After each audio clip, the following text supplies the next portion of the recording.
আসসালামু আলাইকুম, সবাইকে স্বাগতম বাংলাদেশ ম্যাথ অলিম্পিয়াড ওয়ার্ল্ডের আরেকটি নতুন ভিডিওতে। আজকে আমরা সেকেন্ডারি ক্যাটাগরি একটি প্রবলেম সলভ করব। এটি মূলত রিজনাল রাউন্ডের একটি প্রবলেম। তোমরা যারা এটি নিজে থেকে সমাধানের চেষ্টা করতে চাও তারা চাইলে ভিডিওটা পজ করে প্রবলেমটা সলিউশনের চেষ্টা করতে পারো, পরে না পারলে ভিডিও সলিউশনটা দেখে নিতে পারো। আমরা ডাইরেক্ট প্রবলেমটা সলিউশন করা শুরু করব। তো প্রশ্নে বলা আছে কতগুলো পূর্ণ সংখ্যার সমাধান পি কমা কিউ রয়েছে যেন p q plus q square plus 2024 equals to p minus q square হয়। তো চলো এটা সলিউশন করা যাক।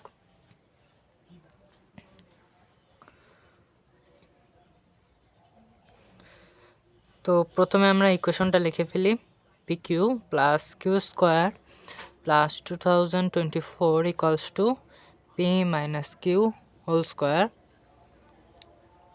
তো এখান থেকে দেখো এই সাইডটা এভাবে রাখি, p q plus q square plus 2024।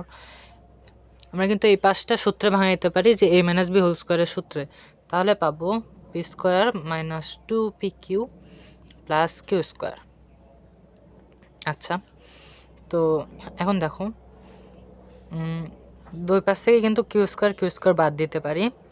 তাহলে p q plus 2024 equals to পাবো পি স্কোয়ার মাইনাস 2pq। আচ্ছা, তো এখন সবগুলোকে এক সাইডে আনি, এটাকে ওই পাশে নিয়ে যাই, তাহলে পাবো 0 equal P square minus 2pq, এটা এই সাইডে আসলে মাইনাস পিকিউ হবে, তাহলে মাইনাস 3pq মাইনাস 2024 এই সাজিয়ে লিখি, তাহলে পাবো p square minus 3pq minus 2024 equals two 0।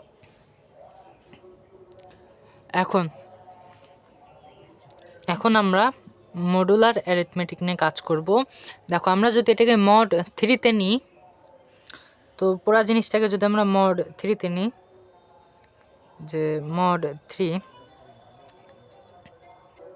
আচ্ছা মড 3-তে নিলে দেখো এটা কিন্তু 3 দ্বারা ডিভিজিবল, তাহলে আমরা এভাবে লিখতে পারি p square minus 2024 congruent to 0 mod 3। তাহলে লিখতে পারি p square congruent to 2024 mod 3, বা 2024কে যদি 3 দ্বারা ভাগ করি তাহলে ভাগশেষ পাওয়া যাবে 2 মড 3। দেখো কোনো সংখ্যার বর্গ কি 3-তে ভাগ করলে ভাগশেষ কখনো 2 থাকতে পারে? কোনো সংখ্যার বর্গকে যদি আমি 3-তে ভাগ করি তাহলে আমার ভাগশেষ হতে পারে দুইটা জিনিস, হয় 0 না হলে 1, কিন্তু কখনোই ভাগশেষ 2 থাকবে না। তাহলে আমাদের পির বাস্তবে কোনো সমাধান পাওয়া যাবে না।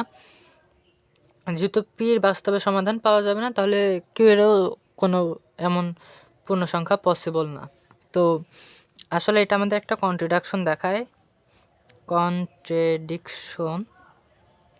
মানে একটা বিরোধ দেখা গেছে যেখানে এটার কোনো সমাধান পাওয়া যাবে না।